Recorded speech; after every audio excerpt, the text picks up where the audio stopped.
Welcome to Armchair Expert. I'm Dax Shepard. I'm joined by Emmy-nominated Monica Padman. I'm here. And we are about to talk to someone. I don't even know if he's ever been nominated for an Emmy, but most certainly he's going to get nominated for an Emmy for his new show. He should, yeah. You've already heard us talk about it, The Righteous Gemstones. We're so pumped about it. It's the funniest show I've seen in years. So good. Tasty.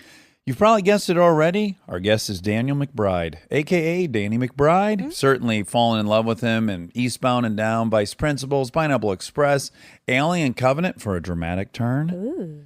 and The Foot Fist Way, one of the best independent movies I've ever seen. Look, we're just stone cold obsessed with Danny. That's right. Yeah. And what a guy. I got to say, What? I was intimidated by him. You were? I was. I really wanted him to like me. I There's an understand. old trope of mine. He was so nice, though. Pretty much the nicest person that's come through here. Oh, you know what I'm going to do? I'm going to put him. This is new info because I Okay. haven't put anyone on the soul spectrum in a while. Danny's absolutely a 9 on the soul spectrum. Oh, wow. Yeah, You I know, could see so that. he's in the realm of the Bill Murrays and Richard Pryors on the soul spectrum. I get that. I mean, how comfortable was he in his skin? He was. Looked luxurious. Okay, enough of our opinion. Let's let you hear Danny McBride. He's an armchair expert. He's an armchair expert. He's an armchair expert. He's an armchair expert. Wobby Wob, ABR, always be recording. Oh, beautiful. Danny, first of all, it's rare that I've seen the thing that someone's promoting for whatever reason, but I watched your thing last night, and it's fucking phenomenal. I've been talking all day about it. Making us all jealous that we haven't seen it yet. The Righteous Gemstone, I watched episodes 1 and 2 last night, and it is flawless. It's my thank favorite you. thing you've done. So well directed, it's crazy. We're going to get into all that, but I think there's a through line for why you would even make that show in your whole life story. So normally I would save your project for the end of the thing, but I feel like it's going to be very relevant for... Okay. Yes. So this show, you wrote it and directed it. Mm-hmm. It's about a mega church. I mean, it is gorgeous. The fucking helicopter shots with the 3 AMGs and following them on the fucking roads and just the sets. It's beautiful. In a nutshell, it's a big mega church. Your dad, John Goodman, is the patriarch. He's the head of the deal. Yep. Head honcho. And then you and your brother are kind of, I guess, vying for who's second. The story of the Gemstones is basically, John Goodman's character Eli and then Amy Lee, who you will meet deeper in the series, who is played by Jennifer Nettles, that country music singer. And they were this like dynamic Christian televangelist duo. She's passed on and dad's kind of lost, and he's like looking to his children to maybe fill the void, but it's all in vain because the children do not have the tools to step up into the position. Yeah, the apples fell real far from that tree. Who plays the other sibling? Edie Patterson, who was in Vice Principals, she plays Judy, and I instantly just loved working with her on Vice Principals. The first day she came on the set, she just had me cracking up, and her role was only supposed to be something pretty small, and I ended up kind of adjusting the whole show a little bit of like incorporating her into the show more.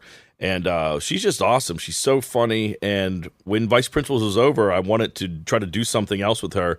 A lot of times I feel like when you get comedic men and women in something together, it's always like a romantic thing. It's and it just felt like that was boring. So even after Vice Principals, we're like, we need to be like siblings in something so we can beat the shit out of each other.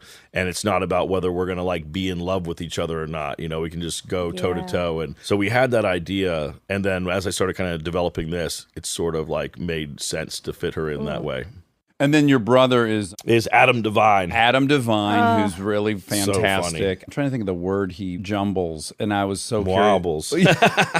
Yes. I was wondering if that was like an accident that you kept in, or I still don't know. It's the only time he did it, but I had to keep it in. Kristen and I watched it like 4 times in a row. He kept hitting 10 seconds. Wobbles. Yeah. What's he trying? He's trying to say marbles. I think so. But it's like then he tries to say his mind in there as well or something. It's hysterical, but it's also, it has the gravity of Succession. Do you watch Succession? I don't watch it, but I need to because they're going to be our lead-in. Oh my God. Oh, that'll be perfect. It's Monica and I's favorite show, I think. Love it. It's up there. We're It's looking very so high. forward to it coming back. But it definitely has a Succession vibe. That's awesome. All these shitty children kind of, trying to get I it. love it. Yeah. That's where we're at in the world, right? Just Right? everyone's shitty, and we have to figure out how not to be shitty. Yes. Yeah. So when I look at your 3 shows that you've created, Eastbound and Down, and then Vice Principals, and then now this, to me, the thing that I'm attracted to is it seems like you are just inherently interested in exposing kind of like people that are on a pedestal or celebrated or loved, and then just kind of showing that they too are pieces of shit or Yes. scumbags. There's like maybe an inherent interest in just maybe hypocrisy. Would you say that you're drawn to that? I definitely am, and I'm drawn to things where like people use their job to kind of define who they are, and they think that there's certain values that obviously they would have if they have this job, and then seeing that no, they don't have any of these values, and that was kind of the riff on Eastbound was sort of the idea that you've seen that story before of like small town boy goes off to the big city, makes it big, and comes back a hero. And in our version, it's like, no, he comes back a villain. He's like, worse. Yeah. This experience fucked him up. And even with Vice Principals, it's the same kind of thing as you've seen this kind of classic story of a buddy comedy where like 2 unlikely people join together to go like do something together, and they bond and become better people. And so we wanted to kind of just take that and just make them do something totally malicious and evil, and you're just like, whoa, I don't know if I want these guys to like achieve what they're trying to do. Yeah. Eastbound and Down, I felt like I was going to like it immediately because it's a reference to Smokey and the Bandit, right? Eastbound and Down, Headed Up and Trucking. Yep. Did you love Smokey and the Bandit as a kid? I did. I love Smokey and the Band. And then when we were making that show, I was like, Kenny Powers, he basically thinks that he's Burt Reynolds, like in a Burt Reynolds movie. Like, so all the way he approaches women, people around him, he thinks he's Burt Reynolds. And so when I was talking to Adam McKay, who was one of the executive producers on it, we were trying to come up with what the name of the show was going to be. And I was like, it needs to feel like this is a Burt Reynolds movie, like if it like Eastbound and Down or something. And he was just like, that just should be what it is. I'm like, well, can it be that? Are we allowed to call it that? Right. Lyrics from a song from another movie. Do we got to get Jerry Reed on the phone and see what's happening with him? But you were born in Georgia, but you moved to Virginia. What age did you move to Virginia? I kind of bounced around. I was born in Georgia, and then I lived in California for a real little bit of time. My dad was a guard in the prison in Lompoc there, and so we lived on the prison reservation there for, I guess, about 3 years. And then he got transferred to the Federal Bureau of Prisons, so we moved to D.C., and then that's what brought me to Virginia. And then I grew up in Virginia then. Okay. And you're saying your dad, is it your dad or your stepdad? That's my dad. Mom and dad got divorced, though? They got divorced when I was in about 6th grade. 6th grade. What's dad's demeanor when he comes home from a day at Longpoke? Yeah, I can barely remember. I mean, like, I have such small memories of living on that prison reservation. What's crazy is that I went to a wedding there near Lompoc a few years ago. And I was kind of like, I was like talking to my wife, I'm like, I wonder if I could find where this house was. And I used like Google Earth and was just trying to like, because I remembered my walk from the bus stop. And so I like found where the bus stop was and then started kind of like trying to use my mind to go back. And I ended up finding the exact house. And all these houses look the same on the prison reservation. Yeah, or they were built like some post-World War II kind of Yeah, exactly. And they're all just kind of the same. I mean, my only real like strong memory from there is I remember like specifically one night sleeping and then an air horn, like an air siren going off. There had been a prison break that like someone had escaped. And like my dad is getting up, loading a fucking gun. And we are all like being put into the master bedroom and lock the door. And I like look out the window and he just like jumps into a pickup truck with a bunch of my friends' dads who are all armed, just going off to go find the prisoner. going on a human hunt. Wow. Were you just excited by it or were you scared or were you like, oh, something great is happening? I don't think I realized like what all it really was until we kind of got out of there. And then I kind of looked back on it. I was like, that's crazy that was what his job was and that we were living there. Yeah, raising children in the shadow of a prison. Of a penitentiary. Like you moved across the country, I'm assuming half for your kids, right? Like, I want to give them kind of a nice 100% real childhood. And the last place you go is like it's in the shadow of a Rikers pen. Island in a houseboat just moored right up. Right.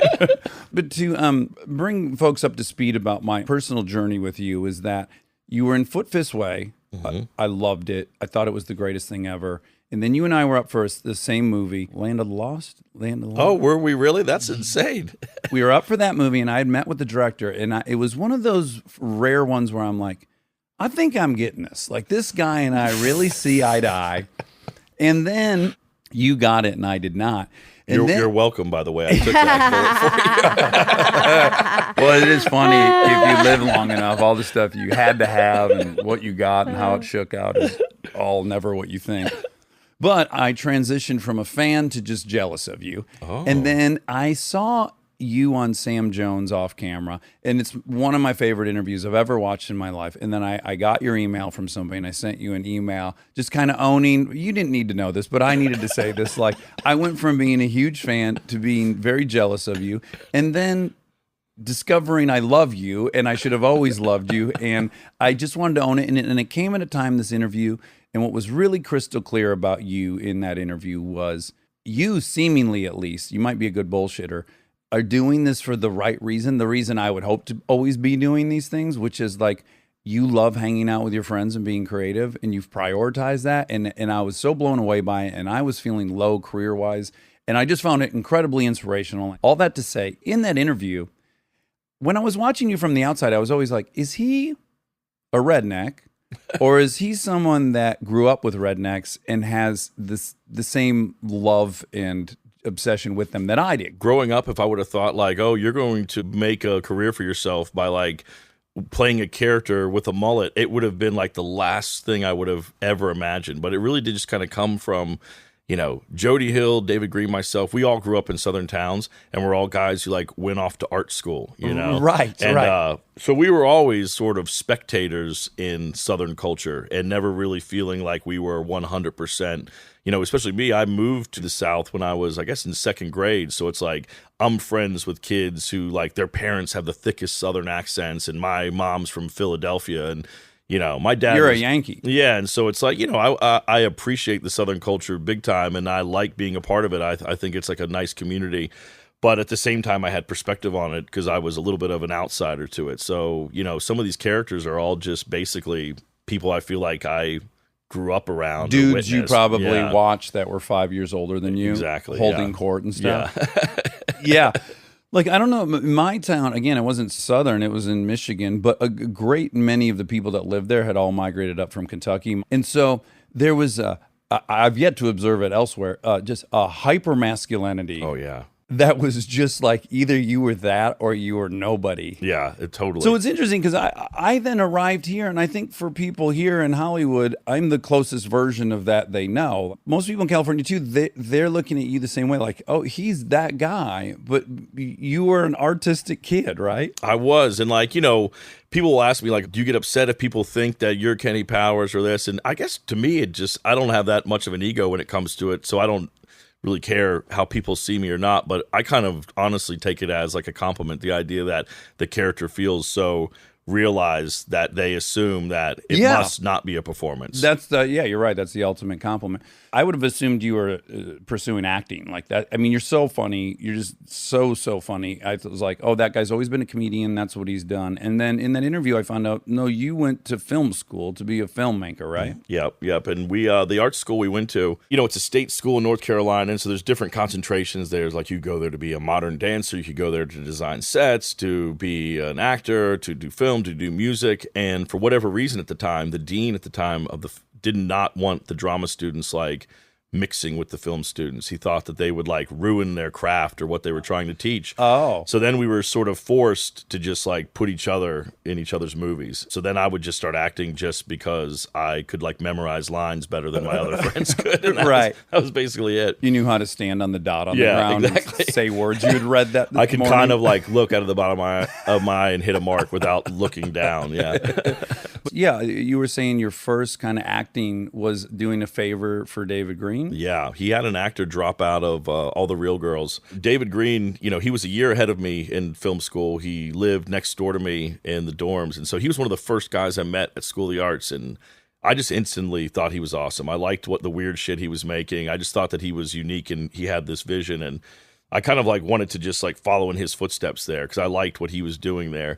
And right after he graduated, he brought this little tiny movie, George Washington. He came back to school to Winston-Salem, and we shot that movie like the day after I graduated from college. We did it like in 14 days. And then, everybody's trying to figure out what they're going to do with their lives. Like, I'm moving to Los Angeles with my girlfriend and my buddies, and we're trying to figure it out. And then meanwhile, like, David's being interviewed by Charlie Rose all of a sudden, and he's like, like listed as one of the top 10 movies of that year by like Roger Ebert. And so it was kind of cool to have somebody that you knew and had seen where they'd come from, like, find the success. And I think it kind of like motivated everybody, like, oh, this is actually possible. Yeah, it's achievable. Yeah. But you did move to LA, and then you were coming out here primarily to be a writer. Is that what you wanted to be? That's what I was trying to do. I was trying to write. I was trying to figure out how to direct. And, and it just became clear. I was like, the directing thing is not going to happen because there's other people who've actually directed things, and that's who people are going to hire to do stuff. So I was like, it's probably better to spend my time trying to write because I can go wait tables at the Crocodile Cafe. Oh my God, in Santa Monica? In Burbank. In Burbank. The less cool crocodile. Because when my mom would visit me in Santa Monica, that was my big meal out. She'd be like, "You want to go to Crocodile Cafe while I'm visiting?" Yeah, I'm like, "Oh, I do." Those So rolls and tortilla soup are really good. I would have to prep those all the time. But when I was like doing that stuff, I could come home and it was like, I'd make myself write or do stuff, and it kind of felt like writing was something too that it could be undeniable. Like if you write something and it works and you're able to get it into somebody's hands, that was like probably the most realistic way of trying to find a niche into things, But you were also at some point in this, you were a camera operator, yeah? I was. So I moved out here and I was waiting tables. I ended up getting a job at the Holiday Inn in Burbank. They hired me as the night manager. And so I was like, that would mean that I was like the manager of like the restaurant and the karaoke bar and the Crystal View Lounge on the roof of the Holiday Inn. But it was at nighttime, so like nobody was ever there. You're telling me that place wasn't thriving? The karaoke bar was a scene, but nothing else really was really worth stopping in. But I would just sit there and just write all night long. Like there was nothing going on, so I would just sit in this back office of this closed down kitchen and just spend all my time writing. And then like, I'd come into work the next day and the manager the next day was like, "Why is all the printer paper gone?" Like, fuck you.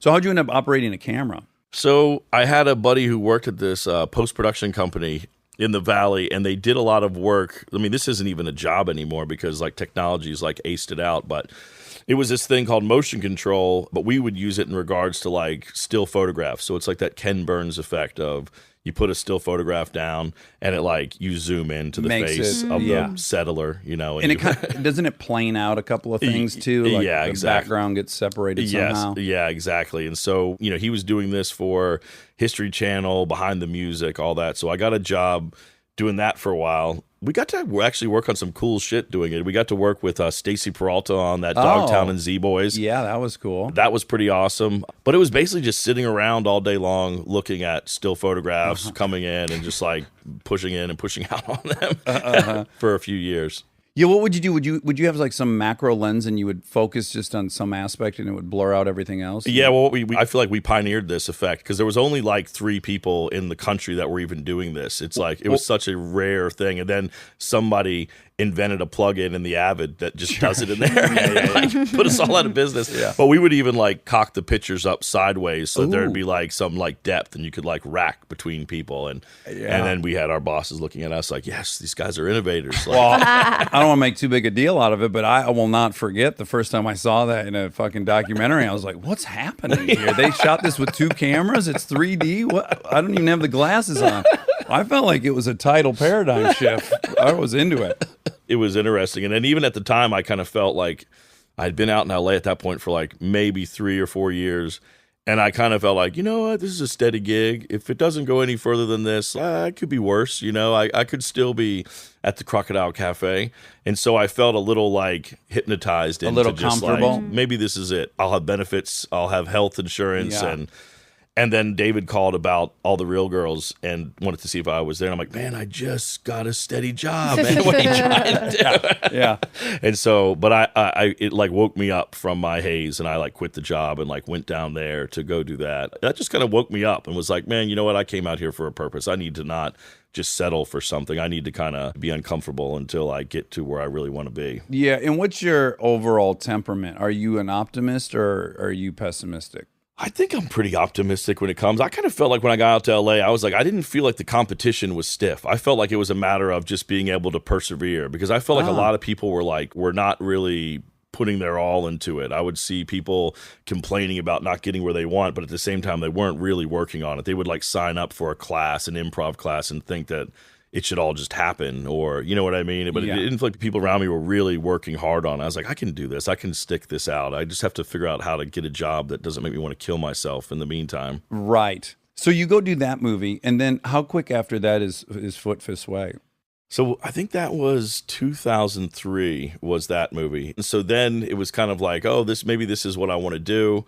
And I came back to Los Angeles and then was like, you know what, I'm going to move back to, I moved back and forth between like Virginia or North Carolina and Los Angeles like multiple times. I'm done with here. I'm going to go home and try to write. I just constantly I think it was because I was just failing and I was trying to fail on my own terms and not, and like kind of own the failing. Yeah. And after all the Real Girls, yeah, I kind of was like, you know what, I need to focus on the writing. I need to get out of Los Angeles. I'm going to go live at my parents' house for a bit, and I won't have to work as hard, and I can spend all my time writing. Came back to Los Angeles after we shot that, and then I met who is my wife now. I met her like the first like week I came back to LA. And I was only planning to be in LA for like a month. I was just going to come back here and basically pack my shit up and put it all into a storage unit and drive across country. Who's my wife now. I met her.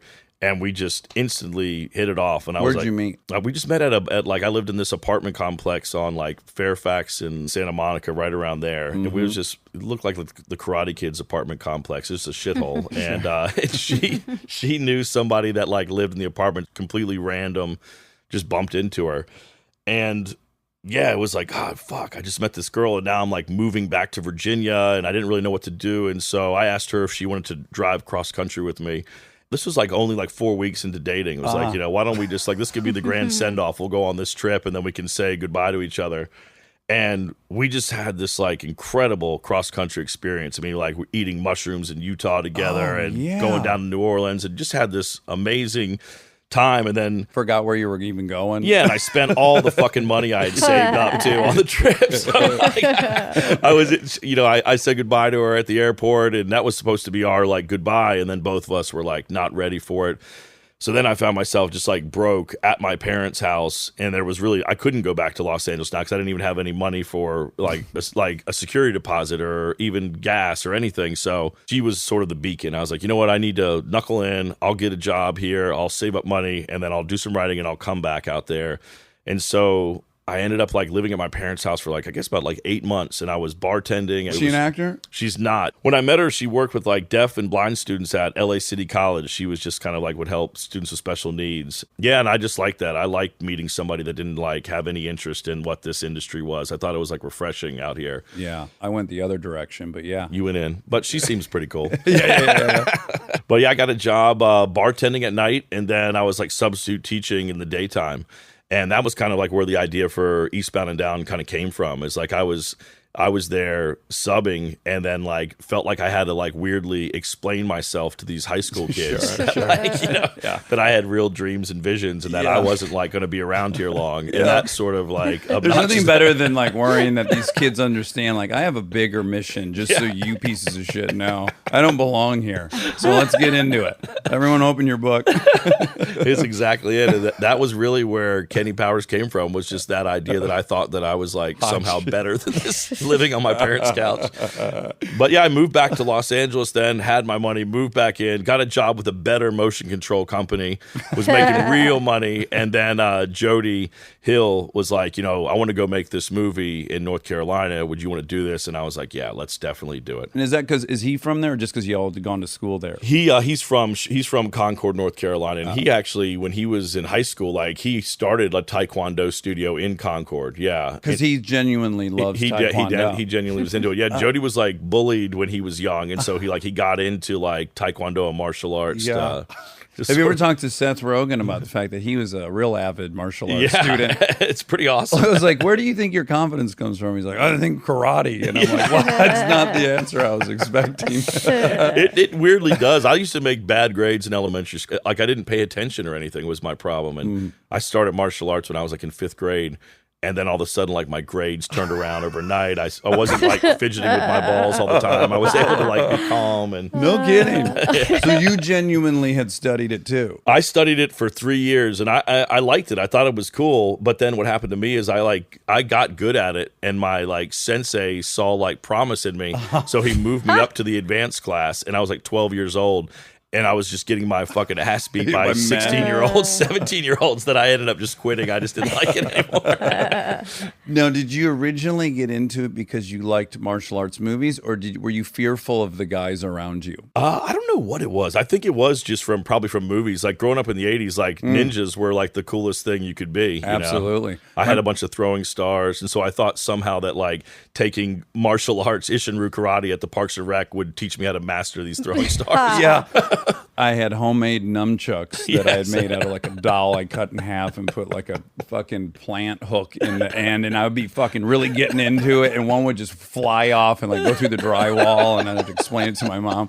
And I had all these knives. I wasn't really allowed to have a knife, so I was like fashioning all these kitchen knives into my own collection of knives and stuff. My son does the same thing. Like he doesn't even watch.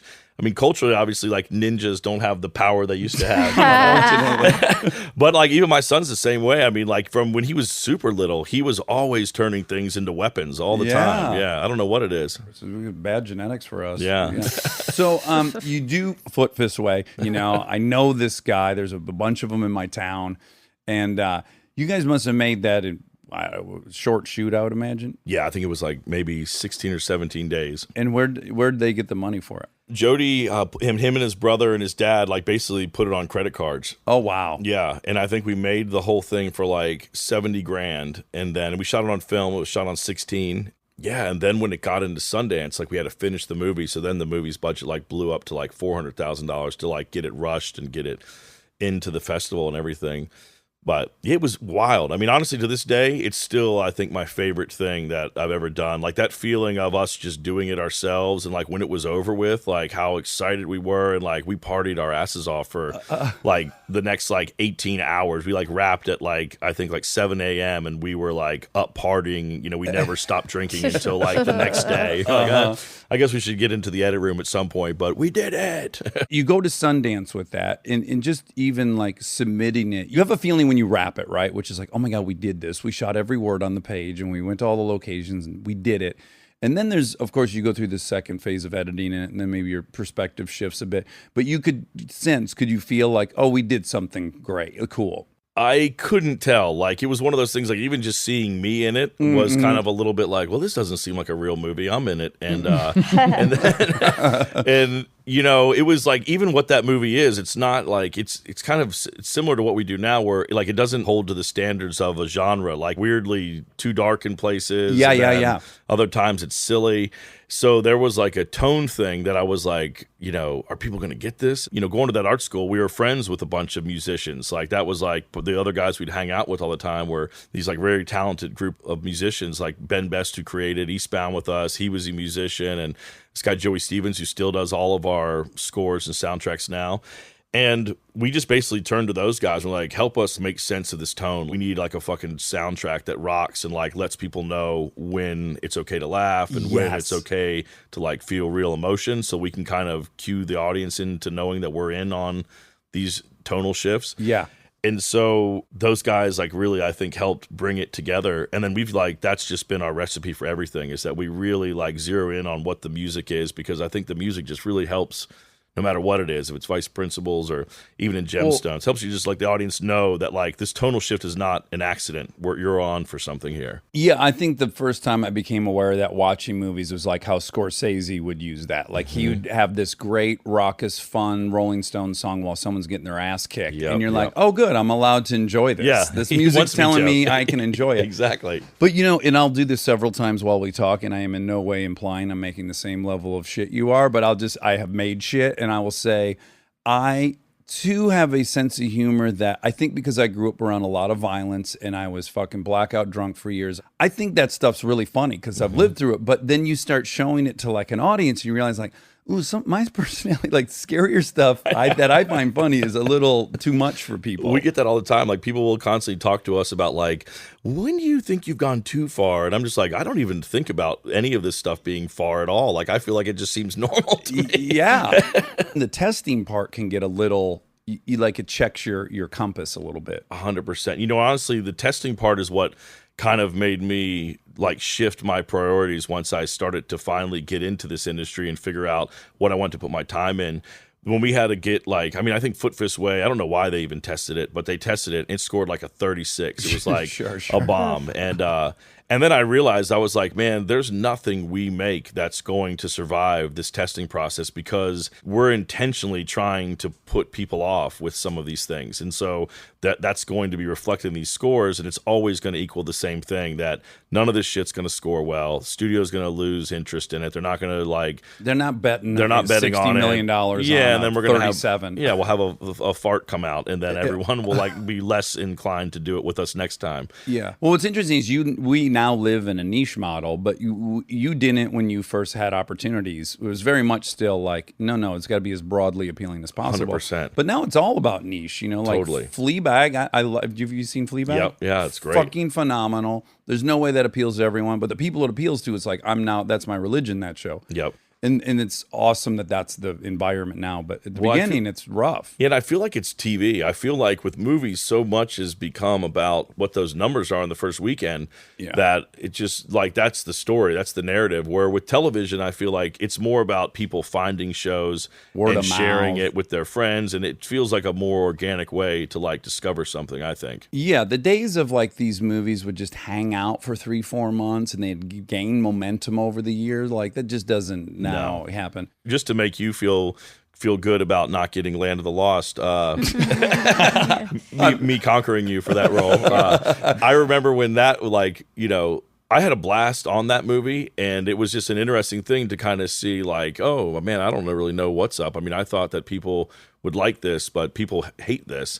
And with the most likable man in the world as the lead. And so, like, and you can sense that before the movie's coming out, like, ooh, okay, the initial feedback is there's not many people wanting to do pieces on the cast, and and you can kind of feel it. And we were up in New York getting ready to do press for it, and the movie was coming out like in 2 days, and I was like in a hotel room with Will Ferrell and Jimmy Miller. Jimmy Miller was like, yeah, this is the time that you just like hold on to your family, like focus on what's important. Like, oh, this isn't going to go well this weekend. And so I was like, you know what, I'm just going to go down to Virginia and just like hang out with my friends. No one down there gives a shit about movies, and I'll just let this weekend go past. So I like caught up with some buddies, and like we went out on this boat, and we're out in the middle of fucking nowhere. I mean, like it's some like redneck dump bar that you can only get to by a boat. And we're out there and we're hanging. I haven't been looking at the trades or anything, watching to see how the movie's going to do. And these like two rednecks come up to us and they like recognize me, and they're like, "Oh yeah, you're in that movie, man. Y'all are getting your ass kicked this weekend." It was like Saturday at noon. I'm like, how the fuck do these guys know about Box Office Mojo? Two dudes who had drove a fan boat up to the bar.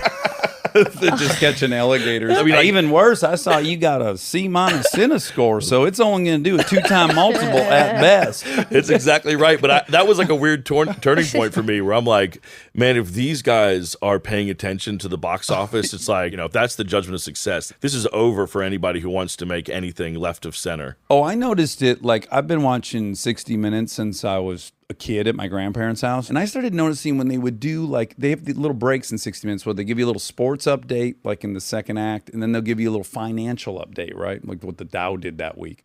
And they started including box office results, and I was like, "Oh, this crazy. is why is this on 60 Minutes?" And it did become like almost a sports preoccupation. Yeah, well, because you think about it, it's like stocks make sense because people could be watching that could actually benefit from a stock going up or down. But with that, it's just like people really care how much money Warner Brothers makes this weekend. You know, it's kind of odd. Yeah, it is strange.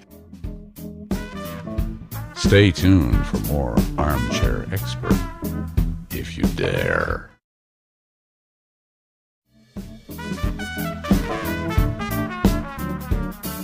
But once Foot Fist Way came out, you then went to Sundance, and then of course it was definitely a movie that comedians watched, you know. So I'm assuming, I don't know this part of the story, but I assume Will and Adam kind of discovered it, and they kind of Yeah, like, so like we got into Sundance and we're all like over the moon. We couldn't really believe that had happened. And it was like, wow, this is crazy, that we're going to get to go to Sundance. So the whole crew that made the movie, we rented like one house in Park City. There was like, it ended up being like 30 people staying in like a 2-bedroom house. Like everyone was sick for like 4 months after that. It was like everyone just spread some hepatitis C. But, we went there and it was just that, I feel like this is how just things are in general with careers, is like you always kind of imagine and get excited about the possibilities, and then it's always below that is what happens. And so, we're going there wondering like, what if there's a fucking bidding war? What if this and what if that? Yeah. And then we go, and the very first screening we have, it's like a midnight screening. Can't sleep. I can't eat anything. We're so nervous. Whole theater's packed. There's a line outside. It's like, oh, this is pretty awesome. The movie starts, and like 10 minutes into the movie, half the theater just gets up and walks out of the movie. And we were just like, oh my God, what's going on? And I was like, man, is it that bad? And it turned out, I guess, the movie that had screened right before, I think it was like The Science of Sleep or something. There was like a bidding war for it. So it was all the executives were like getting up and like getting into this bidding war. But it was like the most like, ooh, feeling. And then it's like, we didn't get an offer on the movie while we were there. So we kind of like went to Sundance with this like champion spirit. And we kind of like left like, well, we got parkas from the experience. Even the 2-room condo you rented, you're like, oh well, that'll get paid for when we sell this movie. Yeah, and now exactly. You're like, you leave in debt probably. I need $20 from anyone who used a towel this weekend. But we, so we went back to our lives basically. And we're like, well, okay, we'll see what happens. Yeah, and then it just after Sundance, it started just getting passed around, and then we suddenly got this phone call, that Adam and Will were interested in it, and then suddenly, like out of nowhere, we're just sitting down and meeting with guys that I was like watching on TV like the week before, and now they're like sitting down asking what we want to do. Did you have favorites at that time? Were you even drawn to comedy? We were looking at what we were doing was like what Scorsese and Altman and these guys are doing. So we weren't even really like looking like we're trying to get into the comedy game at all. But then it was like all these comedy guys that we admired were all like into it. And so then it just, we started to just follow that path of like, this is how this weird thing we did is going to translate into more opportunities. Right. And when you were writing on the first iteration in LA, what were you writing? Were you writing dramas or comedies? Man, it was all over the place. Like I was like writing like horror, sci-fi, like all over the place. It wasn't specifically, anything comedic. Did you have a writing hero? That was like when I went, I think Pulp Fiction came out my senior year of high school, right before I'm going into film school. So it was like, at that time, it was like, you're studying him and Kevin Smith and what's his name, Ed Burns, and then even Billy Bob Thornton had just made Sling Blade. And so it was all of these like simple concepts that worked. And they were dialogue driven. Yep. Yeah, and I saw Pulp Fiction, I was like, hold on a second. Like there's something here I can relate to. There's something, like I've not related to the movies I've seen before, but there's something here that no way did I think I was Quentin Tarantino. But I was like, just that dialogue, that being the inroad to it, I was like, that seems achievable in some way. 100%. And even just the idea of like who Quentin Tarantino was, the idea that like that comes out and then suddenly you're like, oh, he wrote True Romance and he did punch-ups on Crimson Tide. Yes, I remember. I bet that's his the line whole right horse, there. The horse thing, right? The white and black horses. That's true, but do you know they're born black or something? Was the big turn of that? Yeah, I went down the same nerd hole with him. So I know the first thing I remember is like, oh God, hey, did you hear the dude from Foot Fist Way is in Tropic Thunder? Was that like the first big? Once Will and Adam picked that up, like we met Judd, we met Seth, we started meeting all those guys. Then I met Lorne Michaels and I got in the Lonely Island guys and I got cast in like basically in 2006, my whole life just changed then. We went to Sundance, wasn't sure what was going to happen after Sundance. And then all of a sudden I got offered Hot Rod, first like real movie, first paycheck, on location in Vancouver. SAG member, the whole thing. Yeah, everything was changing. And I was still so broke at the time that I was like, when are the paychecks coming in for this movie? I still like, I'm in overdraft. I can't fucking pay for this hotel rooms. Like actually, I'll back up for 1 sec. Right before we did Foot Fist Way, I was finally able to quit the motion control job because David Green, he had sold this script to Sam Jones. He got hired to do this story about this motocross racer, Bubba Stewart. Right. And so David pulled me on to like write it with him. And so that was like my first taste of like any sort of paycheck at all. And I remember the check was supposed to come like right before Christmas, our like commencement check. But you know how it is with writing stuff. It's like you can wait for like a year to get paid on something. Yes. But I was like so broke that I was like, I need this money. I quit my fucking job. I got ahead of this thing. And I can remember the check came like the day before I was supposed to leave to go home to Virginia for Christmas. I had no money for Christmas presents for anybody I knew, and I had already spent half of this money. And so I get the check, and I go to the bank to go cash it, and they're like, yeah, this is going to be like a 15-day charge. Like, you've never had more than like $200 in your bank account. We're not going to fucking like cash this check for $200,000, you know? Right. And I'm like, what do you mean? Well, how do I get this fucking money? 15 days from now, what? And they're like, you need to go to the bank that it was written from. So like me and my wife, like we went to Beverly Hills and like we go in there. I need this money in cash. You know? And they fucking give us it in cash. We literally put it in a brown paper bag. It was like we robbed the place. And then I like get back in the car and we were like so like looking at the money like, oh my God, this is fucking insane. And we drive back to Washington Mutual on Fairfax. And I'm like, there, motherfucker, take that cash. Put that in my bag. Stick some of it up your ass and some of it in my account. So you ever see Dolomites? Yeah, exactly. You guys, take these cheap motherfuckers and wipe your ass with them.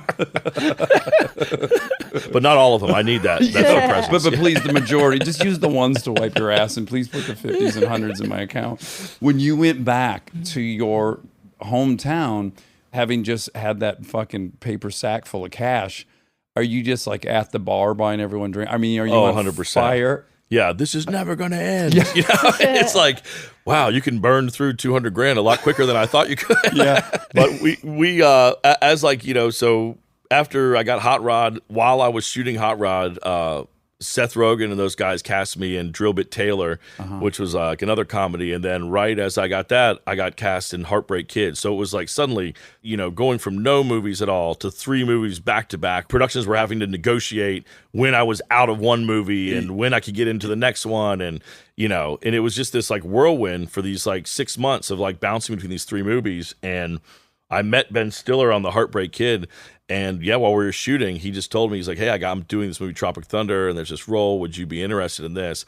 And he gave me the script, and it was like, you know, I was a fan of Ben's anyway, and I was a fan of his directing too. I always loved The Cable Guy. I thought it was awesome. Yeah, me too. And I loved Reality Again, Bites. he was like, and it was I too thought dark. that Tropic Thunder just to me seemed like this is exactly the kind of movie I love. Like I love that it's violent. I like that it's rated R, and it's like I love massive. Vietnam movies. Now all of a sudden it goes from, holy crap, I can't believe I'm working, to, oh, geez, I probably need to guide this in some direction. Did you have any notion at that time of like, I mean, I guess you were so protected because everything you did, you were with huge stars who, It's like if they were cover tanks, fire. no one's like blaming it on me.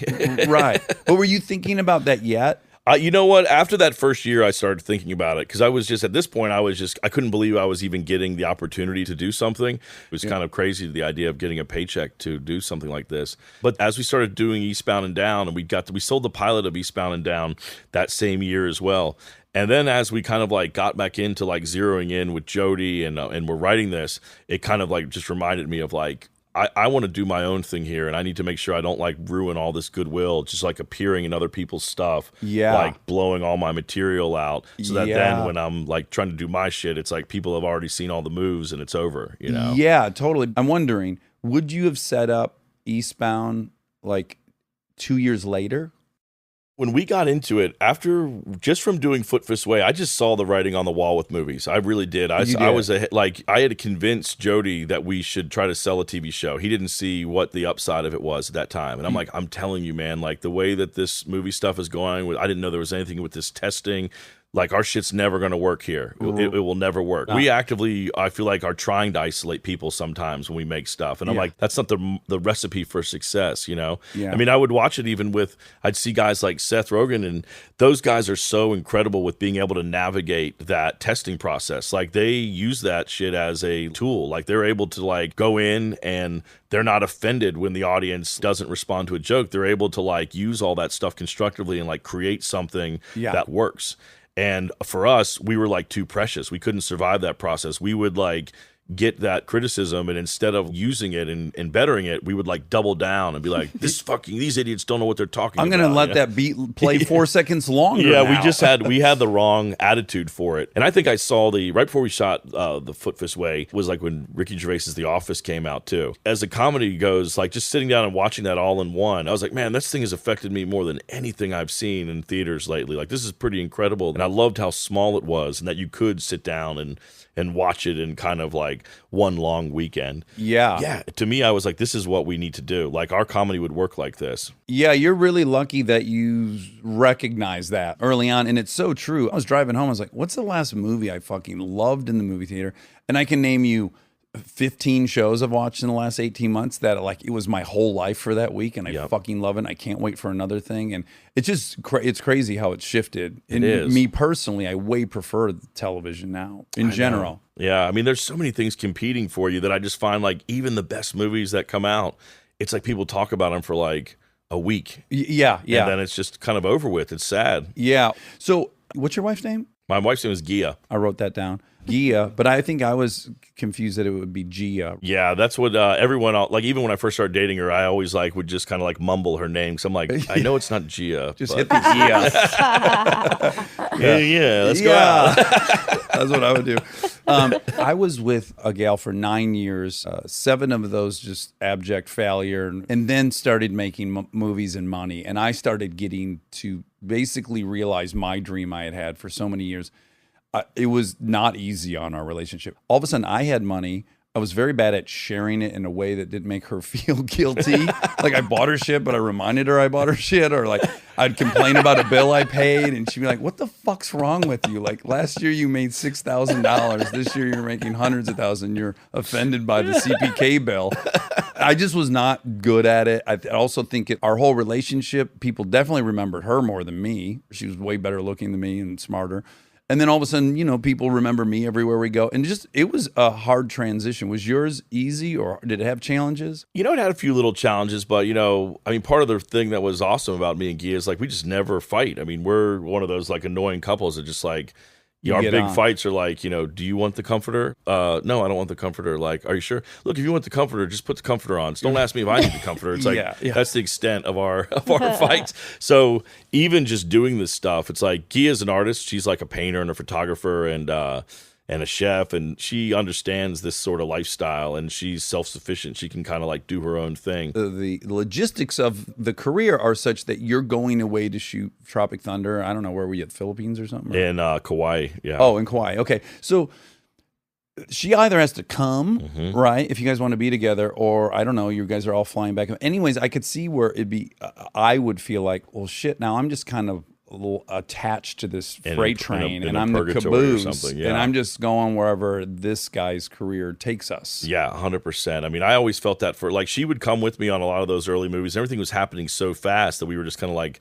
bouncing around. I mean, we lived together, but yeah, there was never any close calls of like, we're not going to do this anymore or anything. It's been harder since we've had kids, because then she can't like getting these movies would be like an adventure. It'd be like her and I would get to go to some other country or some other place to live and have some kind of cool experience. And then once I had kids, it was like she couldn't just come with me. And so then like I would find myself even on the coolest movie being in some weird purgatory where I'm like, I feel a little weird about like going out, but I'm also just bored, and you almost want to not let yourself enjoy it. Yeah, exactly. Right. I felt that pretty hardcore on Alien when we did that in Australia, and it was kind of like a little bit of a turning point for me, because I'm like, I don't know if I can do this as a career. It's like, this is kind of crazy to be gone from my kids and my wife for like 4 months. It's like, so much changes, and that was like part of what influenced me to like get down to Charleston. I'm like, you know what? We can like work down there. Every time I've ever shot anything, we've always had to go back to shoot it somewhere else. Like they're never giving us enough money to shoot things in LA. So we always are having to find like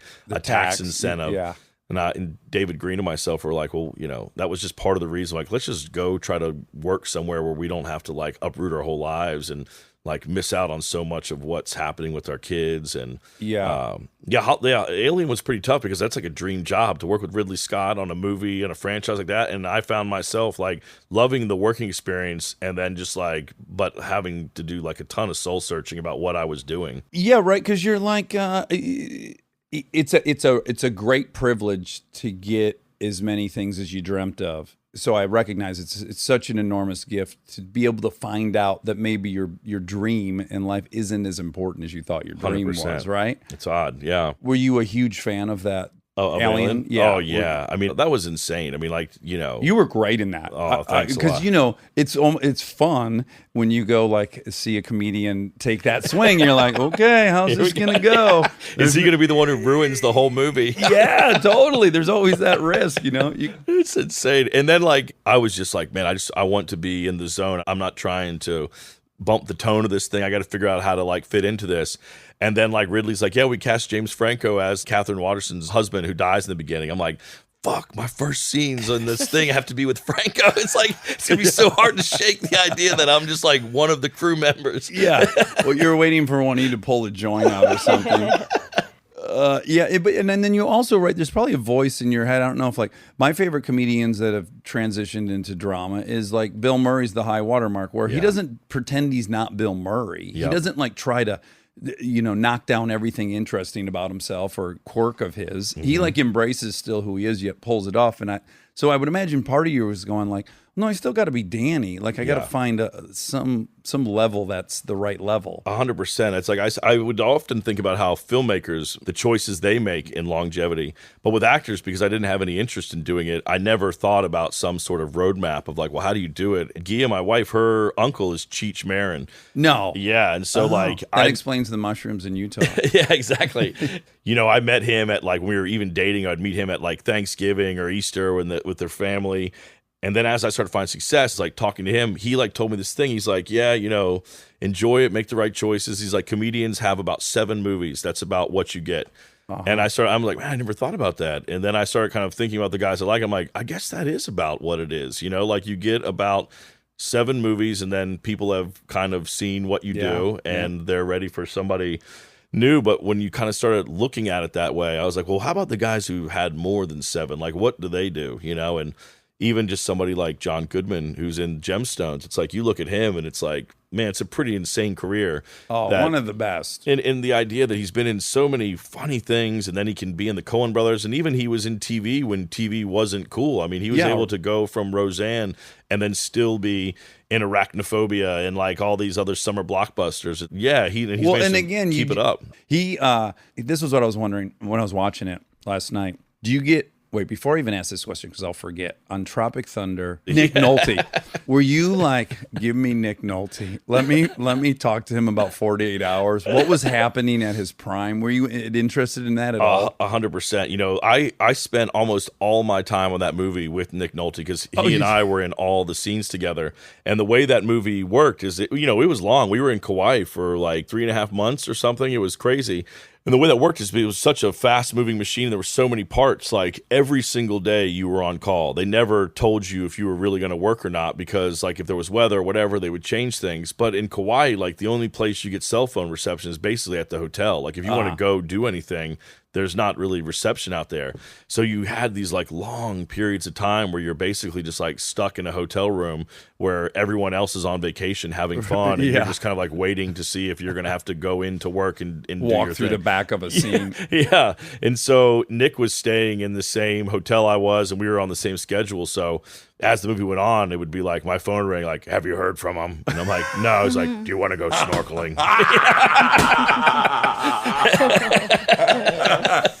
He was awesome. Like, he had so many crazy stories. Oh, he must have the best. He had this one story that I thought was so fucking funny. He was telling me about, like, back in the day, it was in the 70s sometime, and he was at this party, and Cassavetes was there, and he, like, really wanted to, like, introduce himself to him, but he was just too nervous to do it. So he, like, okay, I'll take a shot, then I'll go introduce myself. And takes 2, takes 3, takes 4, he gets into it, and then he gets too drunk to go introduce himself, and he never goes and introduces him. So then, like, years later, he's like at another party, and Cassavetes is there, and he's like, all right, I'm gonna go finally introduce myself.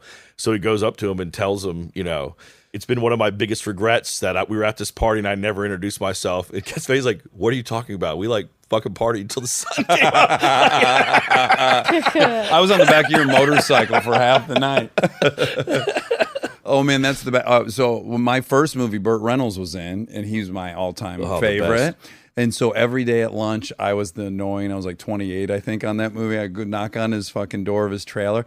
It all culminated with him telling me a story about he and Hal Needham were roommates in Santa Monica, and Hal came home one day from some job, and he comes in. He's like, Bert, you got to take me to the hospital. I broke my back.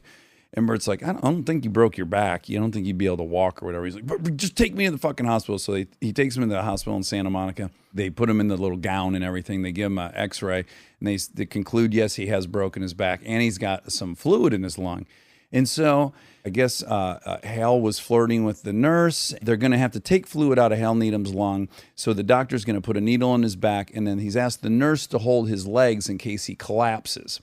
And the doctor puts the needle in his back, into his lung, and Hal Needham completely shits himself in the hospital gown while the nurse is holding his legs. Oh, God. I was like, of all the places I thought this story was going, he's like laying all these like little breadcrumbs about he's flirting with the nurse and the doctor's getting annoyed. I'm like, okay, this is going to be like Hal's going to ask her out at the end of this story and the doctor's going to say we're having an affair. No, Hal's shit on a Diarrhea nurse. story. Yes, on a nurse with Burt Reynolds in the room sitting on the fucking little bed. How lucky are we to get these nuggets? these nuggets?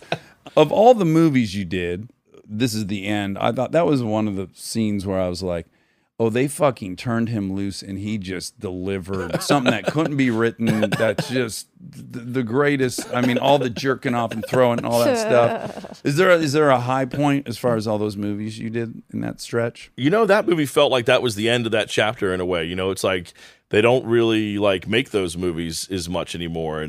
And so in some ways, I mean, I don't think we knew it at the time, but it felt like it was the end of that chapter when I kind of look back on it. Like that was sort of that period of those films when, you know, I'm sure you know, it's like when I first was getting going, it was like it wasn't uncommon for like a rated R movie for a studio to spend like $60-70 million on one, you know? Yeah. And then like by the end of that decade, you're lucky if they'll spend like $5 million.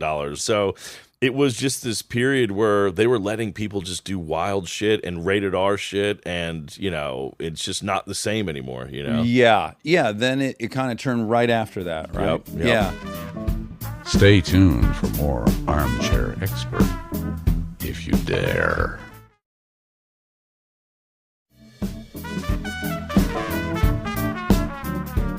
Says something about you that you were invited into all these comedy circles. There's little camps and you kind of just migrated back and forth between all of them. And did you feel lucky about that? I felt completely lucky and just kind of like just grateful. I mean, just grateful to be able to be invited into that and to be able to participate and be able to give in the platform to say fucking wild shit and to be crazy. And, you know, I love those guys. I love Seth and Evan and that whole crew. I mean, I had a blast working with them on all that stuff. Pineapple Express, This Is the End. I mean, because it's the beginning of the career, you like look at it and assume like every job is like this. And then you kind of realize how rare that was and how special that was to be a part of something like that. And then I bet on some level while it's all happening, you're like, I love this. I'm grateful. I also want to be doing this. Like, I want to be Seth and Evan. I want to be doing my thing. Yeah, but you were already doing Eastbound throughout all that, right? You know, and it would be like in between Eastbound, David would go do movies, Jody would go direct commercials or work on other stuff. So the acting was sort of my thing I could go do in between the times when I got to work with my buddies. And then doing it and showing up in other people's camps or other directors, it was also just like educational. It's like you're coming out of these different camps and seeing how everybody works and borrowing things that seem like applicable to what we're doing. And just what I do with Jody and David, it's also one of those things like that stuff was like never planned out. Like we didn't plan out like we're going to continue to make TV shows with us three making them. It's just been this sort of organic thing that like we're going to spend the next 14 years at HBO. Yeah, exactly. It's just kind of like it just keeps happening and none of us are tired of it. And we stay busy enough with other things that it's almost just like a treat. It's fresh air to be able to step into the ring together and get to just fuck around and laugh like we used to when we were in college and just trip out on the fact that we're still able to do it. That's the actual thing that people should be super jealous of, and that's the thing that delivers tenfold, right? The ability to choose who you're working with and who you're spending your life with and who you're sharing all this stuff with is like one of the most unique that's it. gifts of this whole thing. So you do 4 seasons of Eastbound and Down, and while you're doing it, do you get like itchy, like, oh, I like this thing, but it's making me realize I want to do this thing? Like, is it? You also just start getting in your head about, you know, like I said earlier, like I didn't really care if people thought I was Kenny Powers or not, but I didn't want to make that like affect what sort of opportunities I had, you know? Yes. So I would start getting in my head as an actor suddenly, and I'm not really prepared to like look at myself as an actor, so I'm in deep water and that I don't really know how to navigate. And I'm just starting to notice, I'm like, all these roles I'm being offered, I never have sleeves in any of them. Like, you start zeroing in on these like traits of like, fuck, what is this? Why can't any of my fucking characters have long sleeve shirts? Why do they always have fucking cut off denim? And it's like, so it become this thing of like, I need to not show up as like the best friend that wears jean shorts. I need to like put that chapter behind me. And so what specifically when you went into Vice Principals where you're like, this is my chance to do X, Y, or Z? With that, it was the idea of, you know, we really liked Eastbound, but what would happen with Eastbound is, you know, you would do a season, there'd be so much time in between seasons as well that like you'd go off and do another movie or something, and then you would come back for the season, and it would take such a long time to kind of get your head back into the characters and doing it again. And then even as the seasons went on, instead of coming up with like what the best idea is, you're just trying to come up with what you haven't done before. It was making the writing harder. So we were ready just to kind of start brand new and do something different. We weren't ready to kind of like settle into the show that we wanted to like seriously commit to the next like decade of our lives or anything. We wanted to just do something different. Yeah. And so we went into HBO and like a pitched palate cleanser? Exactly. And that's what Vice Principals was, is like we pitched it with an end. And we gave them the whole entire thing, and we're like, "This is all that the show is. Just these 18 episodes. That's it. We want to shoot it all at once." They were beaten out or entirely written? We wrote them all before we shot, and so we entered that process like with the whole thing, you know. Yeah, that's cool, right? And it was helpful for the actors. Everybody knew where it was going and what was going on, and we'd make adjustments as we shot. But yeah, it was kind of cool to go in and try something totally different. It weirdly took all this pressure off of us because we were following up Eastbound. There was this idea of like we were thinking a little too much in our heads of like, whoa, is this going to be too much like Kenny Powers, or is this character going to be? Is this Stevie? Is it, you know, we're just like, once again, instead of like writing what was true, we're sitting here trying to just like make sure it's not the same. Not certain things. Yeah, we just like use that as a way of like motivating ourselves, cleaning the palette, and just like creating this other world with these other characters, and it relieves some of that sophomore slump pressure, I think.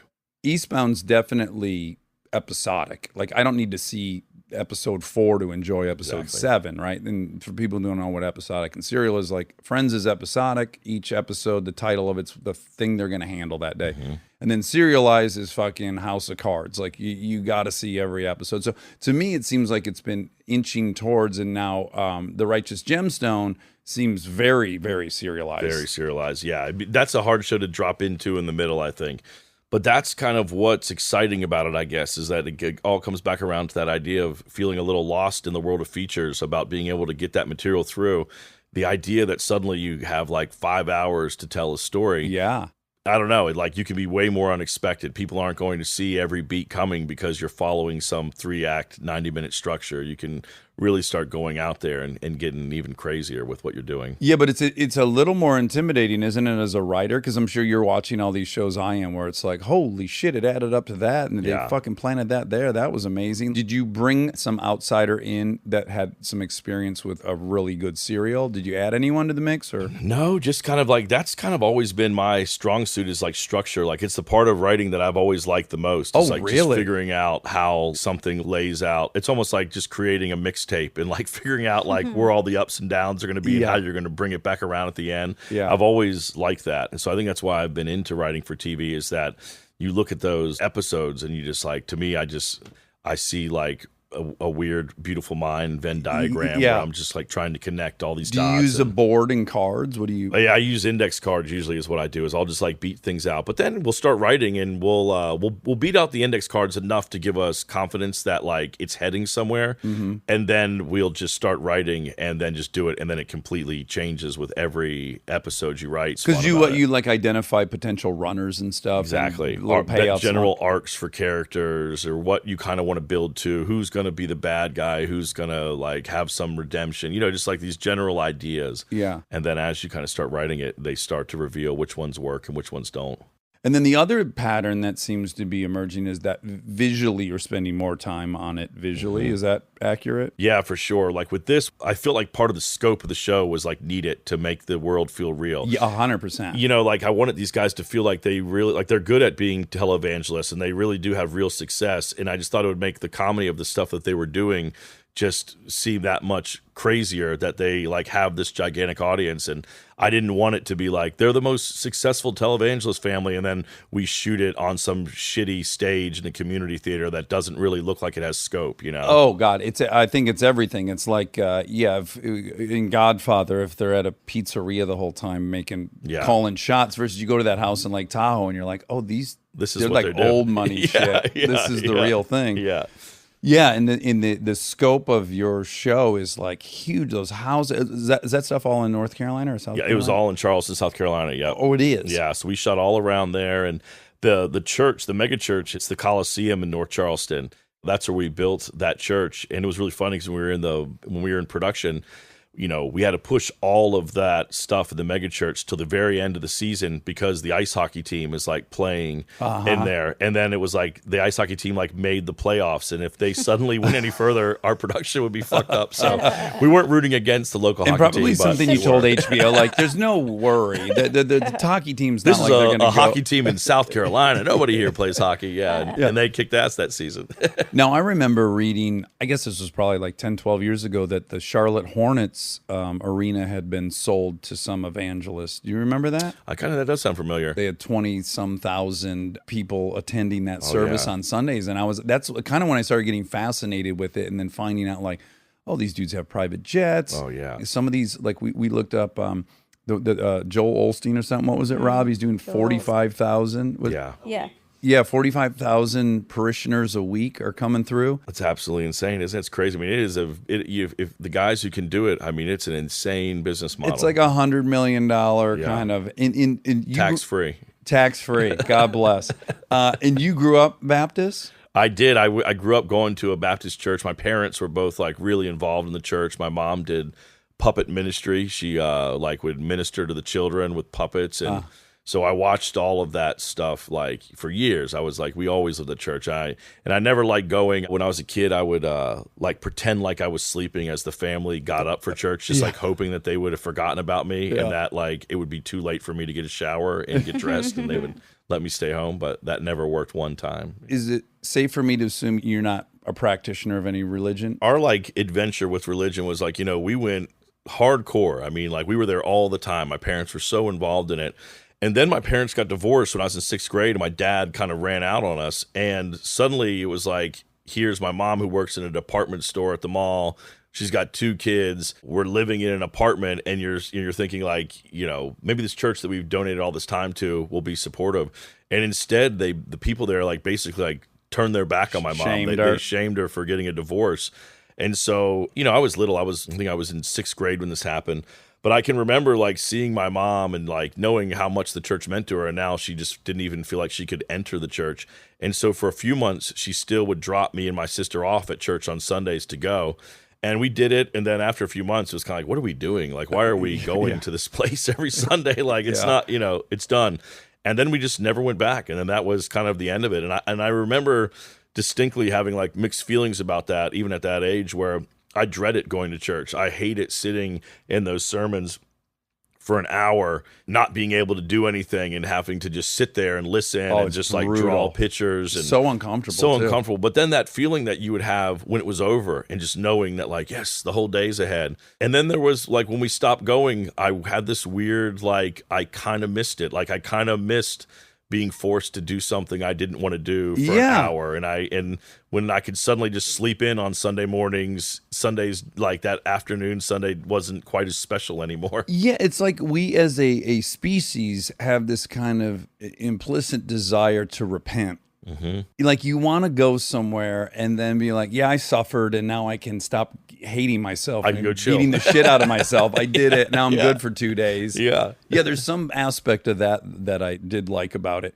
Now, the thing I wanted to do years ago was, do you remember the Power Team? Did you ever? Oh yeah, they would like You saw them. They would like rip telephone books Rip in half. telephone and- books in half. They'd handcuff What is that? Monica. The Power Team would go like fire up churches. They were like basically a touring road group, and they were all these muscle men.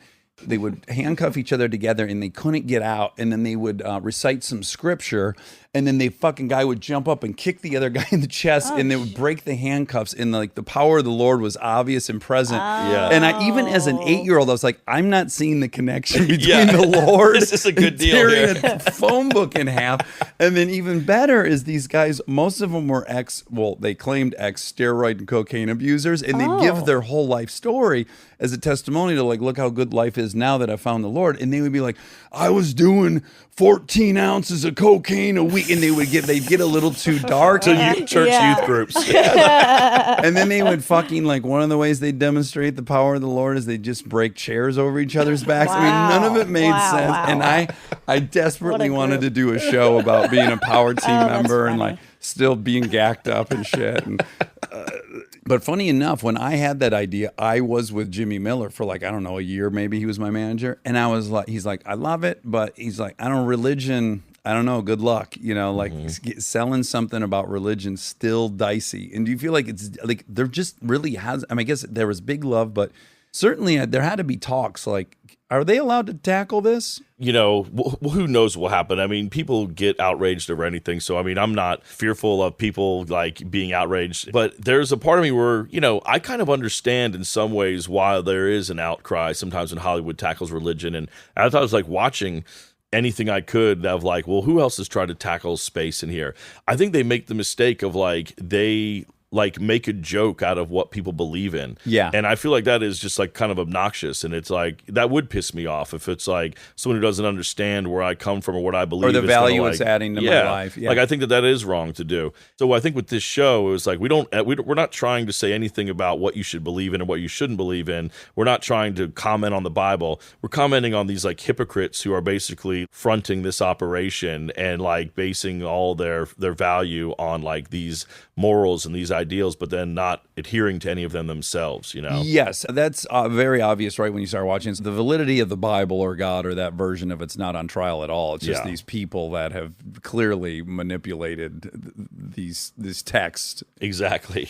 Yeah, and I totally agree. It's like I am an atheist, but I have zero interest in trying to prove to someone that they don't Exactly. believe the right thing. I'm like, if someone's happy doing X, Y, or Z, I'm super happy for them. That's how I believe too. Yeah. You know what I'm curious about is just the town that I live in. Like I love Charleston. I really love being a part of that community. It's called the Holy City. You know, there's Oh, it is? Yeah, and like there's downtown. There's no buildings taller than the church steeples. Like Oh. you go outside and there's like churches like every mile. You know, on the Yeah. radio station, it's like every other station is a religious station. But religion plays a big part in the lives of people there. So I am curious if I'll still be able to like go to restaurants and stuff Yeah. after the show comes out. I was trying for moments of the show. I'm like, all right, just imagine right now that I am super. That is my book, and I believe in all that, and I'm watching it. I still definitely think you're allowing those people to feel in on the joke, that they're not at all being made fun of, which they're not. It's not like you're panning to the audience and going like, look at these idiots gobbling up this bullshit. It's Yeah. never really about that. Yeah. And that was important to do. I mean, you know, my mom is still religious. I have like my sister's religious. My aunt is a minister in Atlanta. So like a lot of my family is still very much involved with church. And so they were always in the back of my head. Not that they all like what I do anyway. Right. But the idea was like, you know, I understand them. They all have wicked senses of humor and they believe what they believe. I want to make something that they would even understand where this is coming from. I almost think it could be more funny for them. Yeah, I You think know, so too. That they would identify. I think that there's more truth there than what people would think. Yeah, it's absolutely incredible. I can't wait to consume all of it. So you moved down there. We said that. I mean, again, you had your own desires to go do that, and then obviously it was motivated by kids and stuff. What's your anonymity level down there? Man, you'd be really surprised. It's been like absolutely incredible, I will say. It's Really? like, yeah, it's been amazing. Because, when you first get there, I think people are just genuinely excited that you're there and that Sure. you're part of the community. And I think, and then after you've been there for a few months, then like people feel a little bit of ownership over you in the sense that like they don't want people to like They're bother protective. you. Yeah, I find that all the time. That's nice. And the people have just been awesome, to tell you the truth. It's just been such a cool place to live. And I wasn't, everything was going fine for me out here. Yeah. I have a lot of friends here. The weather's great. But I just found myself that, like, when I wasn't working, I really didn't know what the fuck to do with myself. And once kids were getting involved, it just became so much, like, harder to figure out, like, how to just have an existence. It's like, well, we can go to Griffith Park together and, or right. we can arrange a play date with someone who lives 40 minutes away from here. And everything just became so scheduled and kind of like we were just bending over backwards to kind of find some kind of normalcy. And then I got there and it's just been so grounded and normal and fun. And My kids like effortlessly. walk out our front door and get on bikes and just like cruise down the road. How And old are they? My son's 7, my daughter's 4. And it's like, Oh. it's just awesome. And then, I also feel like it puts in perspective the career too.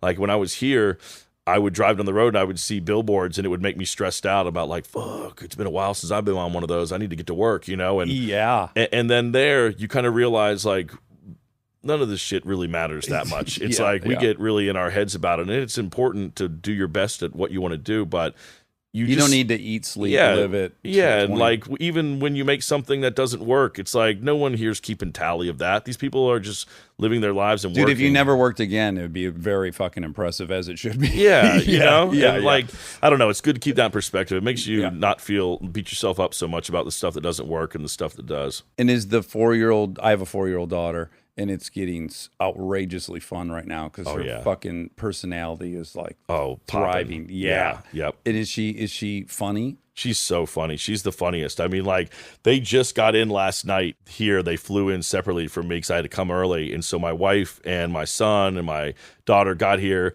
They were here for like 2 minutes. I had like 12 hours of press yesterday. I just got home. They entered. My wife left something downstairs in the car, so she had to go down there. And within like 2 minutes, my daughter like pissed on the couch, and my son took like a football-sized shit in the toilet and clogged it. And I'm just trying like, oh, it's so good to see you guys. Like, Yeah.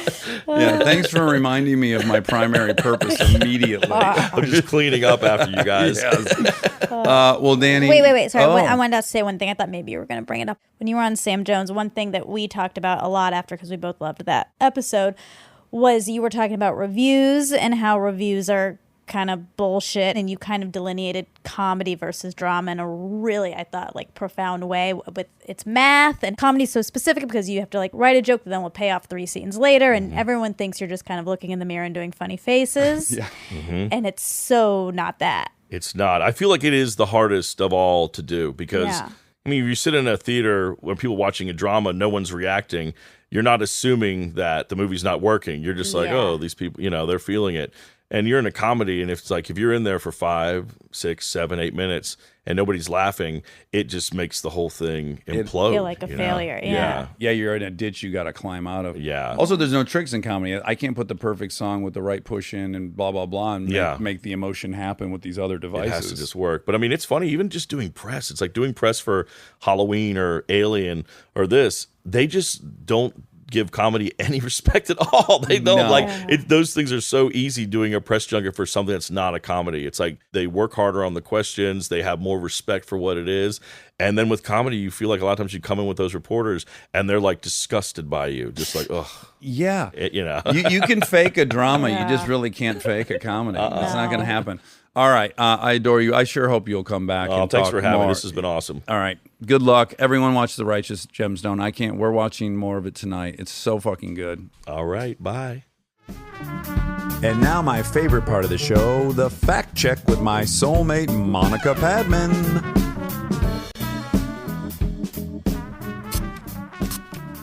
Oh, Do you hear that? is that your nicotine spray? Yeah. You got some. 3 days off dip, girl. Wow. I'm on the spray now. Okay, well, in a couple episodes, Oh, people right. were here when you learned about it. Yes. We're a little out of order. And more importantly, I would like to welcome everyone to one of our first Moonlight Fact Checks. We all worked today. I had a long day, and here we are after nightfall in the attic. And I like it. The windows are open. You might hear some crickets or some grasshoppers. Fireflies. We've heard a lot of helicopters, some hot rods, a couple dirt bikes. Do you think fireflies make noise? No, I don't think they do. The sound Remember of we were their just light turning on and off. The Tiny sound sounds. of their light turning on and off. Do you think it sounds like a light switch? Tiny. Or like in a movie when a light bulb comes on, it's like, zzz. Yeah, it's like that. Oh, okay. Yeah. Okay, great. So keep your ears peeled. I'll tell you who's hearing a lot of those fireflies is Daniel McBride. Because he's down there in South Carolina. Oh my God, home heaven. Home of the lightning bug. That's right. What were you calling? Firefly. I guess you can go either way. You can go lightning bug or firefly. Yeah. I think wonder always, if it's regional. I said lightning bug. What did you say? I guess I said firefly because that's what came out naturally. Sure. It was very natural. Very organic. Do you like your spray? I do like my spray. Really? Do you feel like it gives you the same whatever? You know what it does is it prevents me from being agitated, but no, it doesn't give me the same kick in the ass that a big lip full of the Hagen did. But again, But what about the mints? Was it the same as the mints? well, the mints, fuck up my skin, so I can't take those. I like the mints more because they're dissolving for 20 minutes. So my assumption is, I'm getting nicotine the whole 20 minutes. The gum, I don't know where to put the gum. I start chewing it. I'm like, is the nicotine gone after a minute? You know when you chew a Yeah. piece like a Hubba Bubba? Yes. And the flavor can be gone. Well, I don't want to talk disparagingly. Well, look, all gums, you run out of flavor quick. Yes, all of them. Hubba Bubba. Trident. Bubblicious. Oral B. B. No. Oragel. No. Oh, what's the one with the O? We love Orbit. it. Orbit. Thank you. Thank you, Bobby. Wow. And you and I are kind of partial to bubblegum flavor. Yeah, the pink flavor. Oh, that's nice. I kind of want to try it. Pink flavor? No, you're Oh, nicotine this? spray. You can. You want to try it? No, I'm It'd be scared of it. A little high risk to try it for the first time. I've while never recording. had nicotine in my life. Ever? I don't think so. I've never smoked a cigarette. What about when you drank out of my spit cup? Sorry. I did trigger not warning. do that. I'm You teasing. did that. I drank out of your spit cup. Not a trigger warning. Still a trigger warning, actually Nah. way grosser I was because we don't fine need with to it. get into it. I didn't care. Had phlegm in there. There's where it gets Well, gross. When they you use that needed to word. know. No, everyone knows if you have a spit cup what the contents are. Did you know, Rob? I didn't know that Yeah. was fun. Oh, See, yeah. I stand corrected. Yeah, no one Real-time knows fact unless check. I guess I'll try it on a low risk moment. Yeah, somewhere where you know you can, if necessary, lie down and take 5. Ooh, Yeah. that makes me scared. I don't recommend it. It's not. Really? No, I don't. I'll tell you why. I can remember having my first cigarette on my buddy J. Rob's driveway. Yeah. I had him in junior high, but I don't think I was really inhaling. But in Okay. 10th grade, I banged back a Marlboro Red, and I was like, oh, this doesn't feel that good.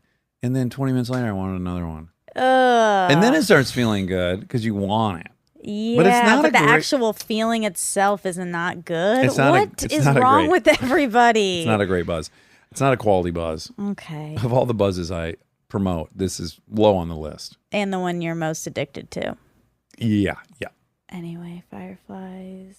Firefly, South Carolina, Daniel Danny Tiger. is so cool. Yeah, he's ultra cool. I want him to be my friend. Oh, what about your boyfriend? I mean, I know he's No, married, but in a he's world, married. but in a world where And he he's has not married kids. and he doesn't have kids. It's hard for me to do that. Yeah, I'm not going to try to put you in that position. Thanks. I would date him. I'll tell you that right now. Yeah. He's so chill, huh? Yeah, he was cool. We love him, huh? Yeah. We're kind of like, Obsessed with that. yeah, Are with we the Fonz. stalkers? We think he's the Fonz. Yeah. I just want him to like us and call us and text us and put us in his cool shit. I know. Oh. Do you know I did the most embarrassing thing? I hesitate to admit it on here. What? Well, I was finishing up Righteous Gemstones. Uh-huh. And what I didn't talk about in this episode, which I was so pissed about, is the music is so yeah. great. And I'm really obsessed with music and movies. I think it's maybe the most important thing for me. Mm-hmm. So I was finishing up the Righteous Gemstones, and here's what I did. This is Were you so dancing? embarrassing. Oh my God, I'm so nervous. I emailed him. Again. Okay. Yeah. Again.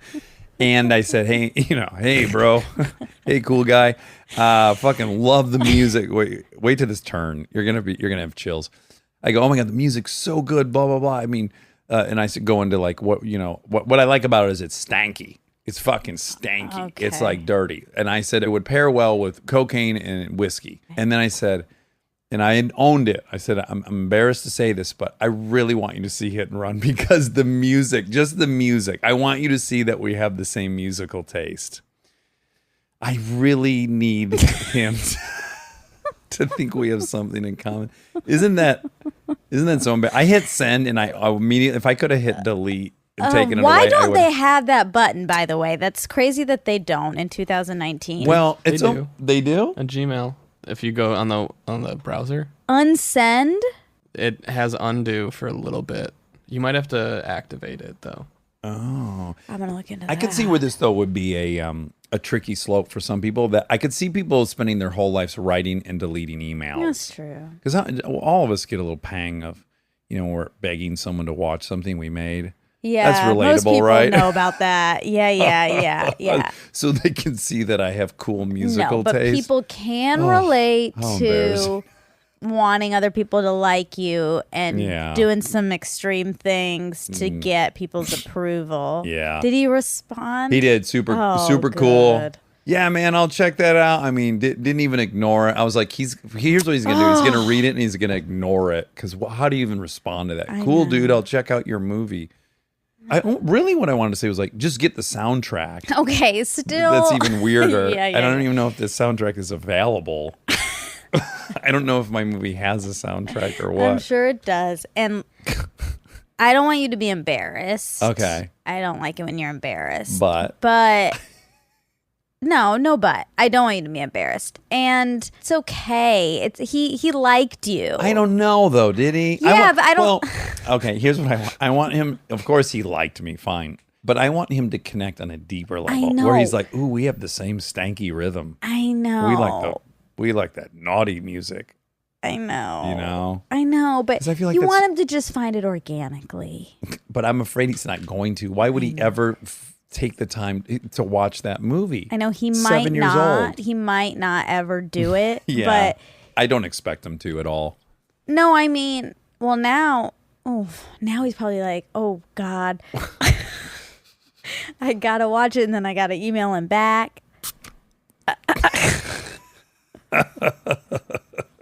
Just By the way, kidding. Hit and Run is an incredible movie. So if he watches you. it, he'll like it. And The music is fantastic, which I didn't write the music, so it's not even like, what I don't even know what I'm bragging about. I'm not even bragging. I really just want him to know we have the same taste but in that's music. the okay, yes, and I'll just be honest. That's the problem. You're not bragging, but Is bragging? it's like up against the line. Uh-huh. It could come off braggy. Yeah. He's being very gracious with me so far because I've had a few emails and I need to just stop now. Maybe we I should gotta send him till- one more and say, I'm not going to just send him one that says I'll no longer be I'm not going to send you any initiating- more emails. I'm not going to initiate any more communication with you. I'll take your lead. I'm going to download the unsend button. This makes me like him even more. That he was gracious with my unsolicited request that he bond with me on music. It's cute. It's cute. Okay. You want him to like you so I really bad. do. I do. Like- I'm not even asking to be in his shit. I mean, I would love I to. am. I would love God. to. But I just want to, sit on the porch with him, maybe start dipping again. No. And just what? okay. You I'm just sorry. I'm over it. Just relax in Charleston. Did you hear me panic saying Charleston? I always want to say Charlotte. CHR. I get that. And then where was the white nationalist demonstration? Charlottesville. Charlottesville. Charlottesville. So those three together give me tremendous anxiety That is a lot to balance. for more than one reason, obviously. Well, definitely the Charlottesville situation. Yeah. Okay, so you know what? If Hmm. I have a boy, I'm going to put him in karate. Oh, because you've heard a couple good stories now. Yeah, all these cool people did karate. Maybe and that's then where they that end up cool. and comfortable in their own skin. Yes. That's kind of the things that those two, Seth and he, have in common. That's right. Did we figure it out? I think we just cracked the code. They're selling themselves as like a self-defense program. That should not be what they're advertising. You want to be chill in your own exoskeleton? Confident, Chill as gracious fuck, to hilarious. emails. Yeah. Yeah. do karate. Actually, they are both gracious. Seth is also really, really generous. Yeah, it's no wonder they're friends and work together. Yeah, makes sense. Okay, so Land of the Lost. And he said no one liked it. But You found some people that liked it? 68.8 million. I mean, the budget was 100. Oops. So it's not great. Yeah, I mean, But that's look, still kind of a lot nowadays. absolutely. Again, Yeah. any movie I've been on the poster of did not make 66 million. So that's a good number. Yeah. But again, I think it was Will Ferrell had like, I don't know, 9 $20 million openers in a row or Yeah, something, and that underperformed. For Yeah. him, sure. that's the problem when you become the greatest. Bar is high. That's true. There's nowhere to go but down. Mm-hmm. Sad. I feel so bad for the people at the top. I do. Well, no. Depends. I can If feel they bad were- for some of their stuff, Oh, yeah, absolutely. but they do have a lot of money and are doing great. I feel all kinds of bad stuff for him, but maybe just not a ton of sadness over career hiccups. That's fair. Just career. Yeah. Yeah. I mean, I want him to win. Yeah. Don't get me wrong. I want Will Ferrell to win. Every time he's up to bat, I want him to hit a grand slam. Sure. But if he doesn't hit a grand slam, big It's whoop. not that big of a You deal. know, That's true. yeah. Stakes are not all that high. No, sure feels like it to him, though. Yeah, of course. So I thought it was interesting because he said that they thought Fist Fit Way, they thought they were like kind of making like a Scorsese or an Altman film or something. Yes, yes. Which I've never seen it. Oh, you haven't? No, I mean, I've seen parts and clips and You'll love it. Definitely worth owning on iTunes. okay, I will. Anyway, I just thought that was interesting because you just don't know what your thing is sometimes. You don't. You often try to make something You need to one get something thing, else. and then it goes through your filter and it becomes its own thing. Yeah. Yeah. I like that. I think it's cool. I'm going to download it. So, Crimson Tide, Quentin Tarantino wrote some of that. Did a punch up, I think. Yeah, he rewrote some of the dialogue. And his main Contribution? section, yeah, was the Silver Surfer speech. Oh, okay. Do you know what that is? Hit me with it. Okay, should I read the whole thing? Well, how long is it? Kind of long. All right, let's hear it. No, it's okay. I won't. But it's about Silver Surfer. I don't know what that is, Silver Surfer. That's a cartoon character. Oh, okay. So Superhero. I guess two people were in a fight, and then the officer brought one of the other guys in. And, Gene Hackman probably brought in Denzel Washington. okay, and then is scolding him about the fight, but then they're also talking about Silver Surfer. It does sound very Tarantino. Yes.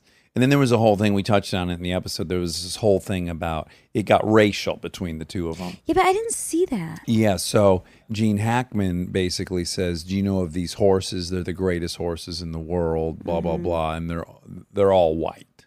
Yeesh. Yeah, and Denzel says, yeah, I do know those horses. You know, they're born black. Also It was very cool. Tarantino. Yeah, to very do something Tarantino. racial. Uh-huh. Yeah, anywho. So he said his wife's uncle is Cheech Marin. That's Cheech and Chong. Cheech and Chong, Yeah. Up in Smoke. I didn't know who he was talking about until I thought about it later, and I was like, oh, clearly Cheech and Chong. But I was like, Cheech Marin, I don't know what that is. Ah, and of course you know what Cheech and Chong is, but I can't imagine you've ever seen any I have Cheech and Chong. not. I mean, the whole movie's about weed, and they even they drive a van, I think, in one of the films that's entirely made of marijuana. Wow. Yeah, it's Before it was legal. Way long. before. way back. Oh. Yeah, so I think it's the original key stoner comedy. Yeah. Mm-hmm. So you said you thought the Charlotte Hornets Arena, Charlotte, callback, sold to some evangelist group. It wasn't Charlotte. It was the Houston Rockets, Oh, okay. and it became Lakewood Church, which is Joel Osteen's. Also, it's Osteen. It's not Olstein. No. Come on. I typed that in, and that was wrong. But I also thought it was. Joel Osteen. Yeah, Fuck, that sounds wrong. I know. That was but that's Joel what it is. Olstein all the way. I know. Go Rockets. So you said like you thought he had 45,000 parishioners a week and $100 million, whatever. So he is seen by over 7 million viewers weekly. Wow. And over 20 million monthly in over 100 countries. Wow. Yeah. Wow. He is crushing. He's the pastor of Lakewood Church, the former home of the NBA Houston Rockets. Crazy, right? Did you get a net worth on this turkey? No. I guess they got to hide it all, right? He can't. I don't think they can, because Yeah. it's all tax. Charity. Well, They're probably not saying how much they're keeping. How right. much they're a lot. I got a hunch they're living high on the hog. That's my guess. I would guess so. Yeah, without any kind of Facts. paper trail or facts. Yeah. It says 40 to 60 million. But That sounds light to me. Yeah. That sounds real light. His house is worth 10.5 million. Oh, then yeah. definitely more than that. Then Yeah. Unless he's a spendthrift. he could be like me. Yeah. Spend a lot of his easy money. come, easy go. Yeah. In one pocket, out the other. That is all. That was it? Yeah. Well, I'm going to do the chicken dance on Main Street. Oh, that's gonna be your thing, huh? Yeah. Okay, I'm great. going to end every episode now by doing the chicken dance on Main Street. Harold was a kitty, but now he's a full-grown cat. All right. Love you. I love you.